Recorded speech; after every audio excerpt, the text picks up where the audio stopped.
Welcome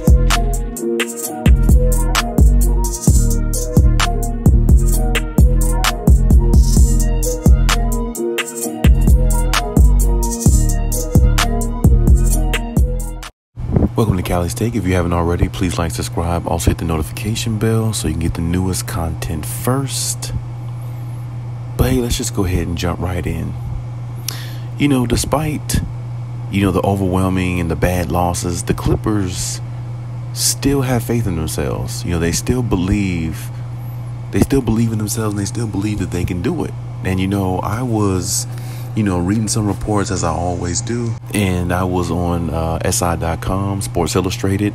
And, I was reading the report about how they have been overwhelmed by some of the losses and everything. But it hasn't waned their confidence any. And actually, I was actually reading about the Clippers and a lot of players speaking on a couple other sites. And, a lot of the players talking and speaking, they feel like they're actually close. And even Ty Lue said that as well. They feel close to where they want to be. The main thing with them is, of course, they got to stay healthy enough to get to the destination of where they're trying to go. And that's the problem with the Clippers. As you heard me say on many videos, they can't seem to stay healthy enough to make that run. If they can make that run, and if they can stay healthy, the run will come a lot quicker. And their dominance will show a lot more in their form when they play from night to night, against different teams throughout the season. And as I said before, when they have Kawhi and PG, with their supporting cast, they're a very good team. They're top 3, top 4 team in the West easily. And, they play with such, they play with such energy when their back is against the wall. Sometimes it really irritates me watching them, because it's almost like, even though they got Kawhi and PG, it's like they wait till their backs are against the wall to really start playing their best basketball. You even seen it in the playoffs, with them. And that's another thing with the Clippers that I need them to correct if they want to be a good team going forward. And that's something I think Ty Lue has to preach to them, over and over and over and over again. You can't always just play and flip a switch. You can't always just turn a switch on. You got to, play these games as much as you can. You got to be out there as much as you can. You got to build. You got to grind together. You got to work together. You got to be in the trenches together. You have to, be the best that you can be. Every single night you're on the floor. And, really you have to have the mentality of, don't take no games off. Now, of course, you're going to miss games because you're, injuries, things like that. But the mentality of don't take no games off really means that anytime you're out there, give it your all and go all out on both ends of the floor. And that's something that I feel like Ty Lue doesn't preach to the team enough, because I don't feel like they play that way, even when they all are there, which is not often.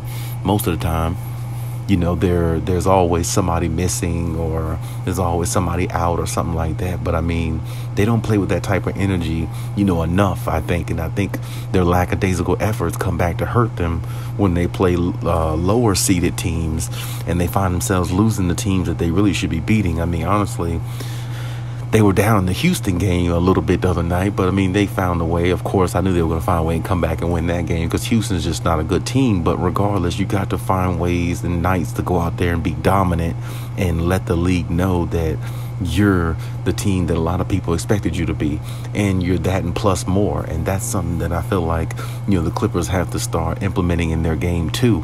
Now, of course, injuries have taken over them as a team, and they've had some losses. I think last week they had lost 6 out of 7 games or something like that. But either way, some of those losses were just devastating, because they had the win. They were in contention to win it. And the one that really bothered me the most, which is who they play actually tonight, really, the 76ers, about 2 weeks ago, right before Christmas, I believe, they played the Sixers. And they had a 20-point lead, and they lost that, and that's one of those games where it's like you look back and you say, man, we had that game. That game was ours, and we really literally gave that away and don't even know why we gave it away. And that was the beginning of their problems right there, when they gave up that 20-point lead to the 76ers and allowed them to come back and win that game like 2 weeks ago.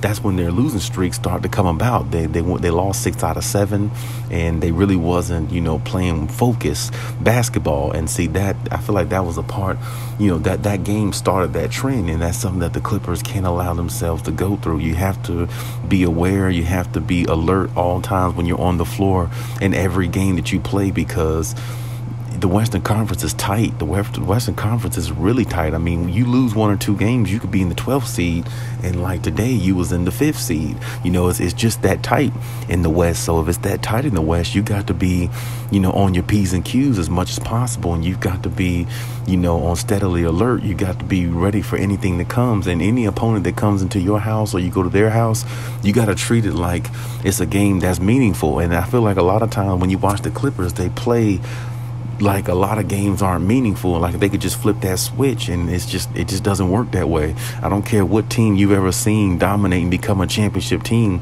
They didn't just flip a switch, not unless they had, you know, 3 superstars on there or something like that, a super team or something like that. That's the only way you probably could flip a switch. And even those teams have seen, you know, bad days, because I can remember when the Miami Heat had the big 3. Their first season, they went to the finals and they lost to Dallas, and nobody thought they were going to lose to Dallas because they had like a 2-0 lead, I think, on Dallas. So, I mean, and you just never know. So, I mean, flipping a switch is not easy to do, and it's not something that any team should practice. You know, you should definitely want to be the best that you could be every time you step on the floor, and that's what the Clippers as a team don't really realize. You know what I'm saying? Certain players on there do, but not all of them do, seem like, because they don't play that way and doesn't show in their actions. And, you know, you'll see consistency from teams here and there, but even the consistency you see from, you see consistency like from players on the team here and there. That's what I meant to say. But you don't see it enough. I mean, I see Marcus Morris playing consistent for a while, then he fades out.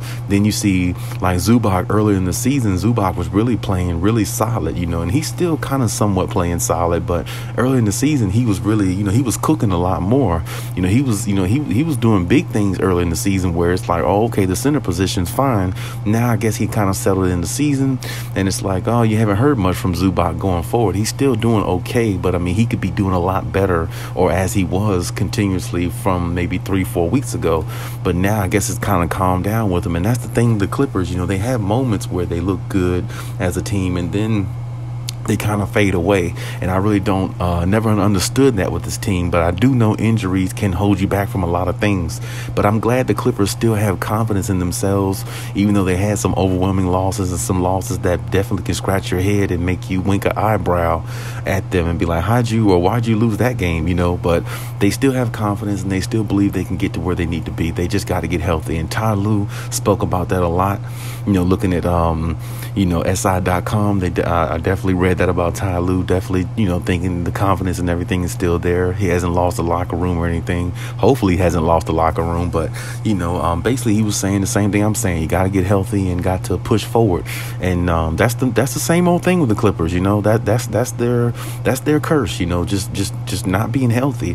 And hopefully that curse breaks this year, and they get an opportunity to, you know, move forward and do something good with their team and win a championship possibly, because the injury bug has just really been, you know, horrid for the Clippers. So hopefully they can, you know, jump over that hurdle and get Paul George back soon, you know, with Kawhi Leonard, so they can start building more, and we could see them both on the floor more. I mean, it just seems like if you watch any Clippers games, you barely see Kawhi and PG ever out there together. It just seems like they play for 2 different teams, because you barely see them out there together. It's like one is in the lineup, then the other one goes out, and vice versa. It just never really clicks the way it's supposed to. So let's just see what happens there, and hopefully they keep their confidence, and hopefully their confidence leads them to a lot better outing than what we've seen so far, because right now I think they're 23-22, and that's not going to cut it. So hopefully better days soon for the Clippers, a lot more chemistry to come, a lot more better games to come, a lot more outings, and a lot more dominance. We need to start seeing that if we're going to keep putting this team in the championship idea that they can win it. We got to see it a lot more. So I'm not saying they can't do it, but let's just see what happens. But hey, that's my take on everything. Leave any comments in the comment section. Check my other videos if you haven't. And hey, till next time.